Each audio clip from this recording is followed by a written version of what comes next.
Welcome everybody to the tiny room. We've got another awesome guest here, Christine Roux, and I'm pretty sure you are wanting to know more about the topic that we're going to be unpacking today, and we're going to get straight into it. But before that, I'd love to just get you guys to like and share and subscribe and hit the notification button, because the more you get these videos out there, the more lives you get to impact. You get to be part of our community and get the information out there, because today's information is just very rich, and it's going to enhance your life.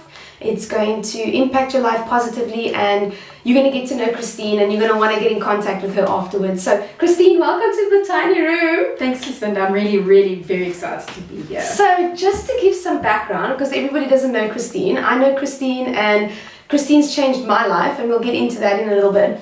But what brings you to the tiny room, in the sense that you get the invite, you get asked to be a guest, and you clearly wanted to be here because you're sitting in front of me right now. But what are the things on your heart that you wanted to share with the viewers? I mean, we've got a few points written down here, but the first one was about the running high, or the runner high. I don't know the running world, guys, so I'm going to learn a lot in this chat with Christine. But what's the thought of the heart behind that? I mean, we've got a couple of other things that we're going to flesh out and unpack. But just what is the runner's high? Like, maybe you can just let us know the details if possible. Sure. So running changed my life in so many positive ways from about 2009, and it's just continued to bring so much abundance and joy and peace into my life, and so many amazing people, including you, and we'll get to that a bit later. But a runner's high is that feeling a runner gets, or anyone that does any form of kind of exercise, when they feel quite euphoric. Anyone that's run, or even does weights, or does swimming, or finishes a race, or does any kind of exercise, even if it's breath work, yoga, Pilates, that kind of less high impact work, will feel this super state of happiness at some point. Maybe not always. There are going to be bad days. I feel dead after exercising, but I do get the high, so I understand you. But a runner's high is essentially when, and it's not actually endorphins, it's actually endocannabinoids that are neurotransmitters in the brain, and they exercise, any form of exercise increases those levels in the bloodstream, and they create an enhanced mood and a calm state, but they do actually bring about happiness. Oh my goodness. Endorphins give more of a kick, like a short-term high, like a spike. if that makes it, yes, like a spike. But anyone that does some form of exercise normally and on a regular basis will experience that euphoria kind of as part of their daily lifestyle. So just to clarify, is it, so you're saying it's like neurological, or so it's, is it neurological and not obviously chemical, if that makes sense? It's more physical, if that makes sense, even though the chemicals are part of our physical being. Yes. It's a bit deeper than the whole chemical fluctuations, if that makes sense. You're usually breathing in more oxygen, like I mentioned, those endocannabinoids, apparently similar to the feeling someone gets when they're consuming CBD. That's how it's being compared to, which is quite interesting. We should be exercising more. So definitely a very physical state. That a runner, or someone that loves doing sport or any form of exercise, will feel when they kind of hit that high. So now I can already see how that would link to mental health, where that state is something that we all want, is that peace, is that calm. We kind of want that all the time. So I'm pretty sure, I know you exercise, Christine exercises a lot, or works out quite a bit. It's just part of your lifestyle. So for somebody like myself, who is like beyond unfit, how do we start incorporating something to get this runner's high on a maybe entry level, but now keep that consistent calm and peace and all that lovely stuff that we definitely need to go and research, because I don't know any of the stuff that Christine said, and we'll put in the description below, so that we can all learn. But how do we start incorporating that a little bit into our lives, so that we don't feel defeated? Because I'm not going to go run a marathon tomorrow or go do a 5-10K yet. what would you say is a kind of introduction into feeling all of those good things that you've just mentioned?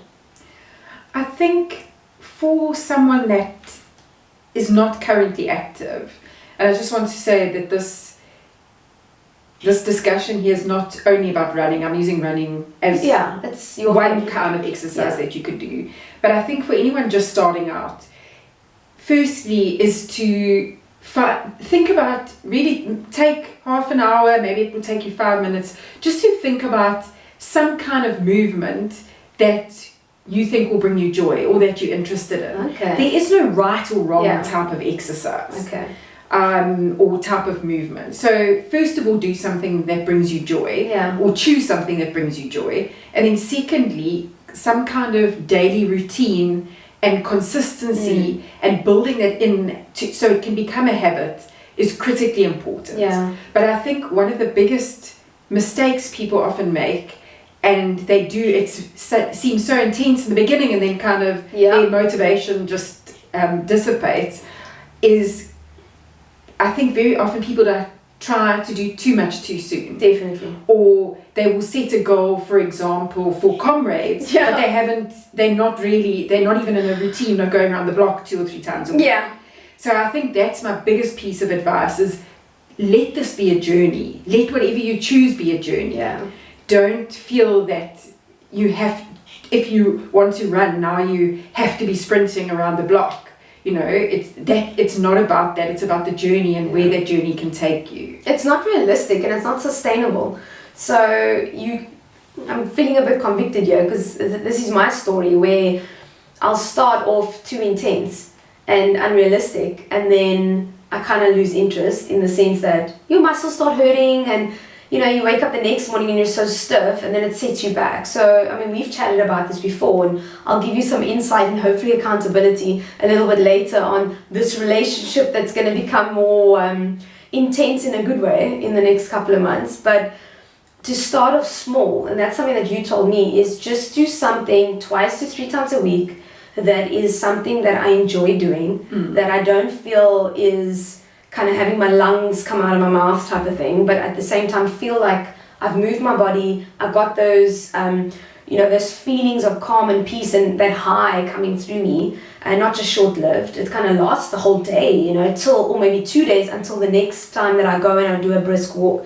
But I enjoy walking, and 3 times a week is more realistic in my eyes than me trying to do 5 mornings a week.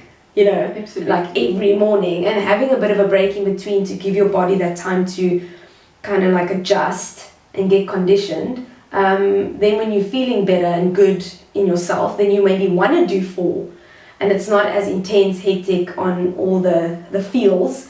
And that's something that I wasn't doing. So now I'm kind of shifting my mind. But for you, and we're going to get into nutrition in a bit because I'm very passionate about that, and I'm glad that you wanted to bring it up today. But before we get to that, what are some of the other things that for you personally, when it comes to, you know, fitness or just this lifestyle of movement, and like you said, do something that brings you joy, but how has it helped you with any sort of mental health challenges, if you've had any, over the last couple of years? Because you've been in, you know, in running or running for a very long time. You've done marathons, you've done, you know, all kinds of things when it comes to running, coaching. Yes, Christine coaches running, if you can get into contact with her. But yeah, so what has worked for you, or let's not say what has worked for you, but what has it done for you having this as your lifestyle but feeding into your mental health?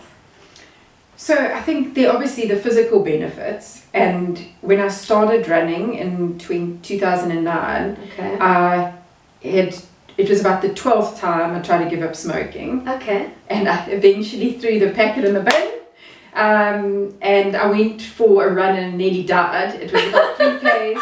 I'm laughing 3Ks around the the block. same thing happened to me, and I'd stopped for 7 years, and my lungs were still burning, and I couldn't believe it. But okay.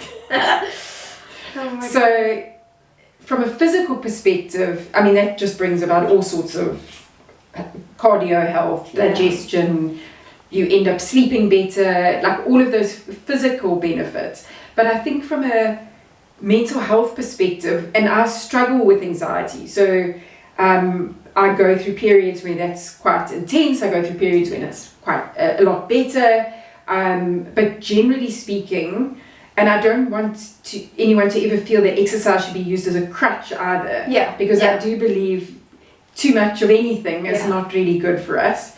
But what running and any exercise, I did CrossFit competitions for 2 years. I did bodybuilding. Oh my word, I didn't know this, guys. I'm playing paddle at the moment. If any of you haven't heard about it, go and look. Yeah, it's a craze. The bug will bite. Yeah. But I do find that I'm quite introverted, so any form of exercise that I do allows me to just be with myself. Love it. It grounds me, it centers me, and for me, I've incorporated exercise as a first thing in the morning routine or habit. Yeah. I do exercise sometimes at other times of the day as well, but I do find even if I start the day with a 15-minute stretch, brilliant, or like a dog walk or whatever the case is, I need that space for me in my own head to prepare myself for the day, to almost block out some of any emotional stress that I'm feeling. And that's another benefit of what exercise does. So when you exercise, your body actually numbs out or blunts the response to stress while you're exercising. Love it. So often people say, oh, when I exercise, I just forget about everything that happened to me in the day, if it was good or bad or whatever the case is.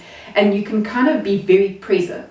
So it's allowed me to be more mindful and give myself that time every day. And it sounds like it centers you for the day. Absolutely. Starting it, I'm also more of a morning, get out there, go do a walk, and then I feel like I'm ready for the day. At the end of the day, it's difficult for me. It works for others, doesn't work for me. And we need to do what works for us. But you were also saying the different sports or the different, exercise activities or workout activities that you've done over the years. I love the way that you approach it, because you try different things, but you also have other layers to it. So yes, you're physically active, but you're getting to hang out with people, and you can bring in your husband into it, and it can become a team thing between the two of you or with other people, and you're actually enjoying it. It's an activity that is working your body or working your body out. And you were saying also earlier about even if it's just walking the dogs and those type of things, people don't even realize are moving. You're moving your body. You're mobile when you do that. Instead of maybe having someone else walk your dogs. I mean, it depends on the dog, I suppose. But having someone else walk the dog, go and take your dog out, go and do that and get centered for the day. And you were saying about the anxiety. I love the fact that you said that exercise can become a crutch for somebody, or maybe for many, to, I would say, probably distracting. And throwing yourself into it very intensely, instead of having the balanced support of maybe bringing a therapist in or a counselor, a mental health care professional, to deal with a couple of things that a human being is avoiding. So it's almost like introspection or self-reflection on what is this working out really doing? Am I using it as you said, a crutch or a blankie? I call it a blankie. Or are we actually just working our bodies as far as we can? And I'm quite excited to get that whole process going. But now dipping into nutrition. I love talking about nutrition. I'm going to try and keep it short, because nutrition has changed my life. And I'm very passionate about nutrition from a young age, because I find those first 1,000 days where, yes, first 1,000 days is important, but for me, my nutrition was neglected for many years, all the way through my tween and teen years, that when I did sport, and I did a lot of sport, I wasn't firing up on all cylinders in my body because I wasn't getting the fuel that I needed. And I have a lot of tween and teen clients who are extremely fatigued, who are extremely moody, and hormonally and chemically are so imbalanced because they're not getting what they need for this big muscle. The biggest muscle in your body is your brain. So not only the hydration, but also the food. And I always say a lot of teens and tweens, maybe teens are weight conscious. and it's boys and girls. But I say it's not how much you eat, it's what you eat. And that is where I'm seeing the shortfall. Even if it is maybe bringing a vitamin in, plus having some food, depending on the household, you can't always have all these fancy things, but you don't always need that. So I'm starting to notice the nutrition side when it comes to mental health, but also a lot of these tweens and teens are physically active. They're doing a lot of sport, but then the shortfall is the nutrition. So what was on your heart to share about nutrition and link it somehow to mental health and how nutrition has helped you? Because I can also throw a few things into what poor nutrition has done for me in my mental health, and I think you'll be quite shocked, to be honest with you, because I was. It was a lot of trial and error, testing a couple of things, monitoring, observing, being a student of myself. But when you said, nutrition was something you wanted to bring into the session, what was it that really kind of floated to the top and was a priority for you to share with us? I think, again, there's diet culture has kind of permeated society. And a diet is not... A diet should not be used as a tool to lose weight. A diet is what you will eat on a daily basis. And your life is a long marathon, if I can use running analogies again. Brilliant. So every day you need to be topping up, fulfilling, fueling your life. Whether you're exercising a lot, whether you're exercising for 10 minutes a day, 15 minutes a day, what you're putting in and how much of the good stuff you're putting in is going to determine your day ahead of you, or your week ahead of you, or your month ahead of you. And also from a mental health perspective, I find if I neglect eating enough greens, if I eat too much sugar, if I eat too much processed food, I feel off. After a few days, I start feeling imbalanced. My tummy starts playing up. My digestion isn't great. I start getting headaches. So I think my message around nutrition is definitely see it as a process again. It's not supposed to be perfect. We are going to have days and weeks where we don't eat well, but there's no good food and bad food. We choose different amounts of different types of foods to put in our body, and some of them have more nutrition than others. None of them are bad for you. 20 million bananas are probably going to have some sort of negative impact on your body. Or others. So figs, there's all kind of repercussions of eating too much of anything. So I think really just about creating harmony and balance. And also, I find that a lot of women especially, and probably a lot of men as well, they do attach their worth. So I'm being good today because I ate well. Your worth's not attached to the food that you eat. You're not a bad person if you have McDonald's because it was just the day there was a whole lot of other stuff going on. That was going to be the best thing for you. And she is not to go home and sit over a stove and make a meal tonight because you actually needed to just take some time out. Or your kids needed you, or there was a family emergency. At that point, that McDonald's was the best thing for you at that time, and that's okay.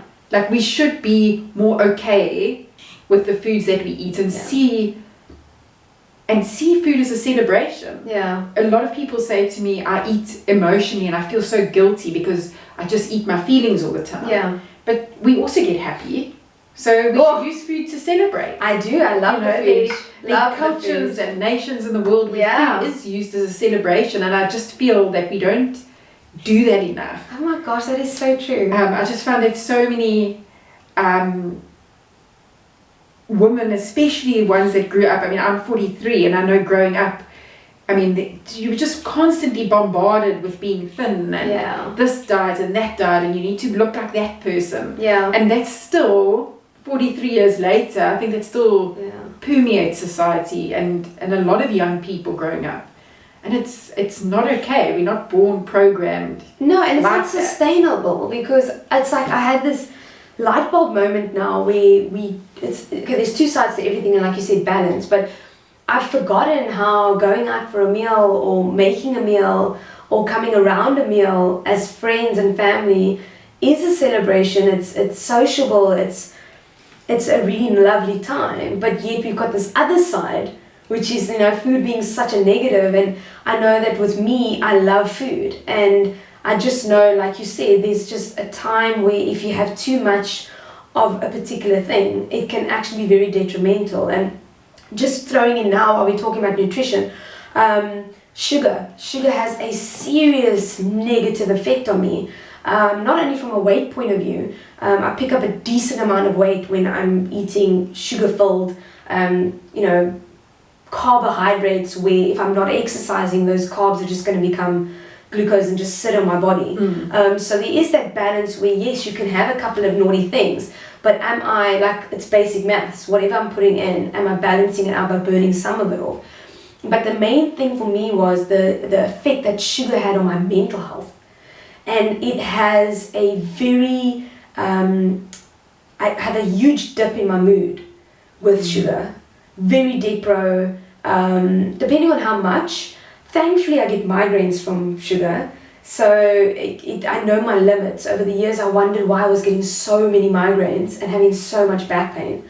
And then I realized how inflammatory, we were talking about it earlier, how inflammatory sugar is, and how it was flaring up my muscles, and my muscles are extremely sensitive to inflammation and the triggering of that. So not just that, it also makes me very aggressive.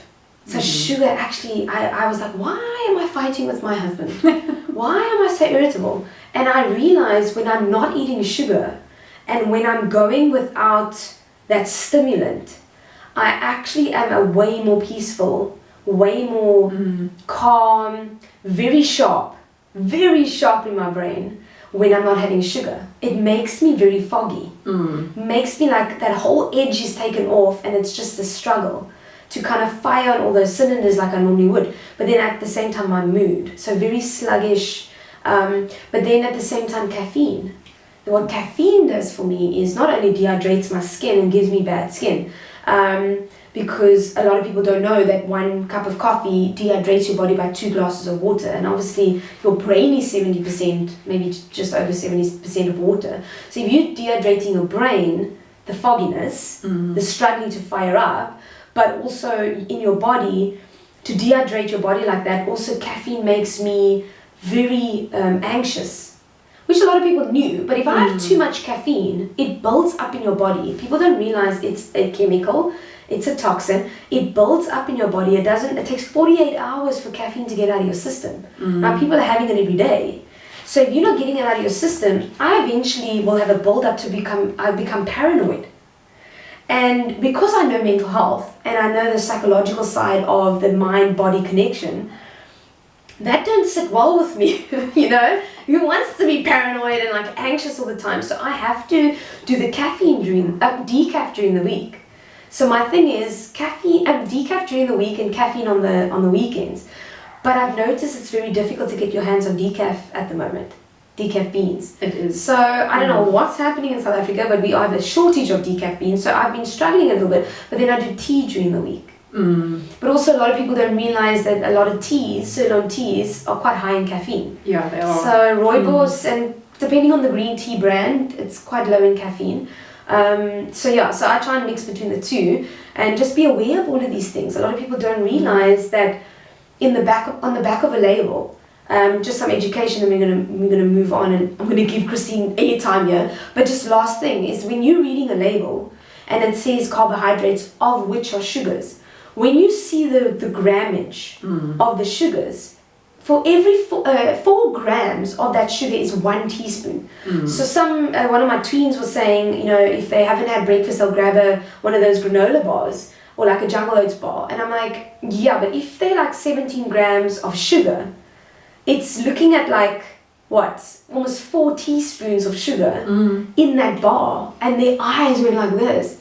And they had no idea. And I'm like, you spike. Yeah, by first break, you've crashed. Now you eat your lunch. And then they have sport after school. But they've eaten their lunch already by 10:30. What are you actually firing on and fueled with for that sport after school? And then these kids have to go do homework. And I'm like, logic tells me something's up, So we need more sustainable fuel. Be it some oats, or be it not maybe sugar-filled stuff like Cocoa Pops and all these other puffs, but like even a banana and an apple. Exactly. Cut that up, have that in the morning.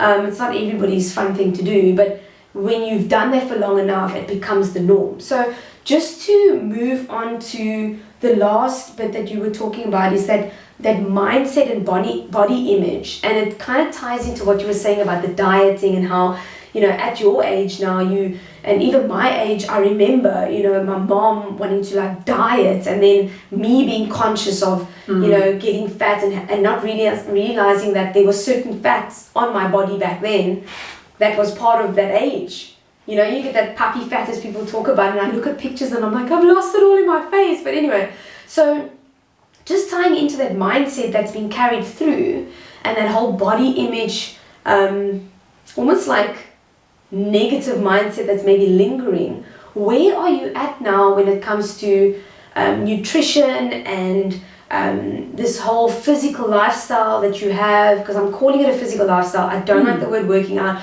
or exercise, or it's like my body freaks out. Box. Yeah, it does. It does, and I want to make it a lifestyle because you only get one of these. You know, this vehicle, we only get one, and to feel it and also to use it. If you don't use it, you're going to lose it. So I want to keep going with it and try and take it to as far as I know I can without wanting to do Ironmans and things like that. But maybe I will, I don't know. With the mindset and the body image linking to your nutrition and your physical lifestyle, what do you want to kind of, in closing, really just put out there and get off your chest, get off your heart, and kind of spill all your experience out to hopefully be of service to our viewers, our audience who are asking a whole bunch of questions. You've heard them all. You've been in this for a very long time. You also worked in corporate, so I'm pretty sure working in that rat race, you know, the physical side, the nutrition side, the mental health, you've seen it all. Like, what do you want to just throw out there? Thanks, Lucinda. My message to everyone listening is just start with one step, literally and figuratively. Just start. I've put together a list of a couple of top tips for exercise, for nutrition, and then for positive body image, and I'm going to share those with you now. So firstly, to get started with a new exercise, choose something that makes you happy and choose something that you're interested in. Don't feel that you need to conform or choose an exercise that you think is going to measure up to other people's standards. So choose something that's going to bring you joy and bring you happiness. Secondly, create a new habit. And what I mean by that is schedule the time into your calendar. Choose 3 days a week, perhaps, as a starting point. Maybe it's a Monday, Wednesday, Friday, Tuesday, Thursday, Saturday, Thursday, Saturday, Sunday. The days of the week don't really matter. And schedule or block that time out in your calendar, even just for 10 to 15 minutes per day that you've scheduled, just to get started. And gradually, over time, add 5, 10, 15, 20 minutes over a period of about 10 to 12 weeks. And that consistency will definitely reap the rewards, and you find you will firstly get fitter, but also feel the benefits from a mental health perspective and also a physical perspective of including more exercise in your routine. And thirdly, I would say treat yourself to perhaps a new outfit for your exercise regime or a new watch. Sometimes that kind of motivation is enough to just get you started and to keep you going as well. My nutrition top tips. So 2 very simple things that you can do are to just focus on drinking more water initially and to eat more vegetables. I know there's people probably roll their eyes when they hear, oh, more veggies, but the nutrition that vegetables can actually bring into your body and what they do in your body is just phenomenal. So just focus on that, getting more green veggies in, including, remember, vegetables are potatoes, carrots, peas, corn, broccoli, baby marrows, onions, mushroom, tomatoes, salads, all of that kind of thing. Include more of that. And I'm not saying that's the only thing that you should eat. I'm just saying include more of it. So if you are currently not eating any of those types of foods on a daily basis, maybe just introduce one meal a day where you include veggies or salads, and start off start off there. In terms of the water, and I just mentioned that now, again, I'm not saying you need to be drinking gallons of water, and ideally an average adult or average young person would probably need to be consuming between 1.5 to 2 liters of water a day. And remember, if you're exercising, you're going to need a bit more of that, probably another 500 mils a day. So that's nutrition. So how can you combine exercise and nutrition to ensure a positive body image as well, which unfortunately, as mentioned earlier in the podcast, does cause a lot of people anxiety and stress because they're constantly comparing themselves to other people and trying to measure up to very unrealistic beauty standards in the industry and in society at large. So firstly, I have mentioned this a few times already, choose something that you love, whether it's food or whether it's exercise. Include variety in everything that you do. Choose new things, explore, embrace diversity in your food and exercise regime, and don't be scared to try new things. Variety is the spice of life after all. Also check and do an audit perhaps on who your influencers are in your life. Are you surrounding yourself with people and social media accounts that promote thin privilege or extreme weight loss, or that indirectly or very subtly criticize the person that you are?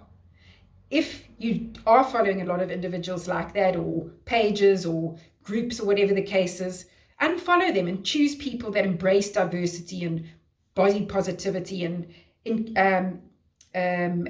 people that represent a picture of health, no matter what that looks like.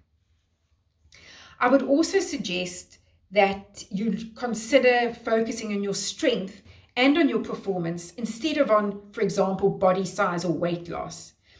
At the end of the day, you want to be a better person. And what does being better mean? Perhaps you try Pilates and you are able to hold movements for longer than you could after 6 weeks, that you can eventually get into a position that you haven't been able to get into. I think those are the things that are really the more important than what a number is on the scale. I would also encourage you to do some reading up on intuitive eating or mindful eating. Focus on eating what you love, as I mentioned, but also focus on being mindful and present when you eat. What are the smells you can smell? What are the tastes you can taste? What are the textures in your food? Foods, as I spoke about earlier, are not good and bad. So maybe try out a more mindful approach to eating, as opposed to eating for weight loss or eating this because I think this is what I should eat. Nobody programmed that into us. So perhaps tune into your body a bit more and try and understand what makes you excited about food and what keeps you present, and focus on nourishment as opposed to calories, grams of fat, etc. Focus on the nourishment that your food brings you and how it makes you feel. Thank you, Lucinda, for taking the time today. I really do appreciate it. I really, really feel flattered and very honored to be here today, to be on the podcast with you. It's been such an insightful and such a delight to just spend time with you. And I hope the listeners and all of you out there have enjoyed hearing what I have to say and can go away and at least take away or practice one of the top tips that I've shared with you. I have been part of the tiny room myself the last couple of months, probably since October or November last year.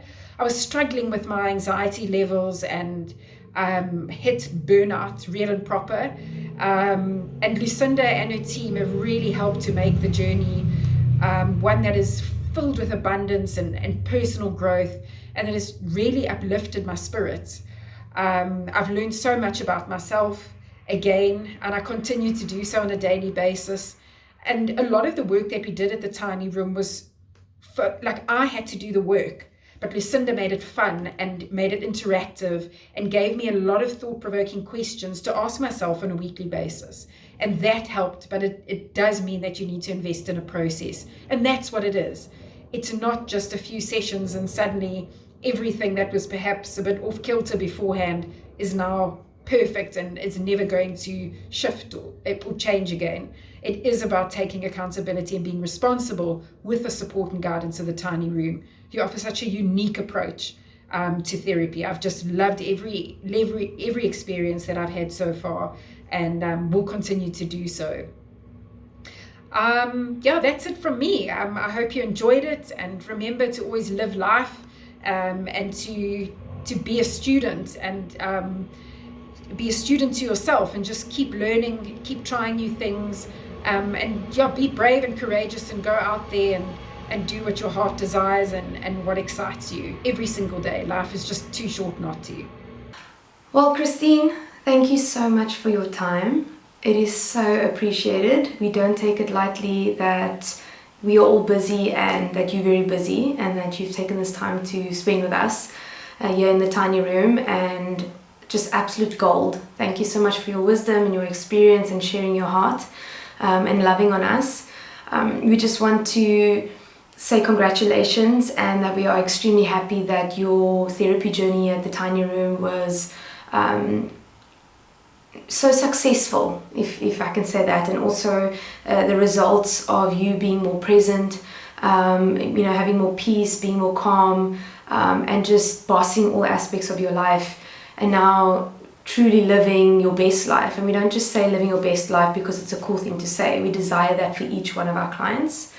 And when we say bossing your life in all aspects, it's bringing balance, it's doing all 5 elements or aspects that we focus on in therapy, which is your physical, your environmental, your behavioral, which is your actions, your decisions, your choices, your emotions, and then your thoughts, so your psychological state.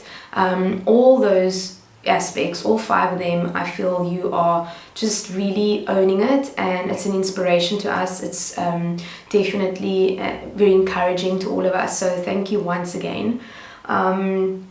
I am going to be honest with our viewers and let them in on a little secret, in a way, that I'll be joining Christine on her running program. So she's going to coach me over the next couple of months, and I'm quite excited, but also apprehensive, because I've never run before. Sprints maybe, but not a 5k or a 10k, and I'm quite unfit at the moment, so I'm asking you as our viewers, as our tiny room audience, to keep me accountable, and I'm saying it out publicly so that I am held accountable over the next couple of months to try and get to my peak fitness, and just really focus on my physical health. So looking forward to that, and I'll document that a little bit over the next couple of months, so you'll be seeing Christine a little bit more in some of those videos and some of those posts. So in the description underneath this video, you'll have all the details to get hold of Christine if you'd like to know more about what she spoke about today, and also just know more about her running coaching program. And any questions that you have for us, would love to hear from you and read your comments, some inspiring stories that you maybe have, or how this podcast has enriched your life or impacted your life or got you thinking. So any feedback that you have, any encouragement, just share the love. And you can get hold of us here at the Tiny Room through our website, which is www.thetinyroomtherapy.com. and any bookings can be done through there. Otherwise, you can email us on info@thetinyroomtherapy.com, or you can contact us on our mobile number. So there's all ways that you can get hold of us. You can go on our Facebook page. Please subscribe to this YouTube channel so that we can get this information out there further. Press that notification button, share this far and wide onto your WhatsApp statuses, onto your Facebook, onto your Insta. You can follow us on Instagram. We put some different content on there every day, and we would love to hear from you, and let us know what you would like to know more about, so that we can make these podcasts more in line with the challenges or some of the areas of your life that you'd like support and guidance to unpack, and just get you to that mental health euphoria, so to say. And at the same time, let's get our physical bodies in check, and let's take the control back, and let's just live our best lives. So love you guys, see you soon, and looking forward to sharing our next guest with you. Alrighty, bye for now.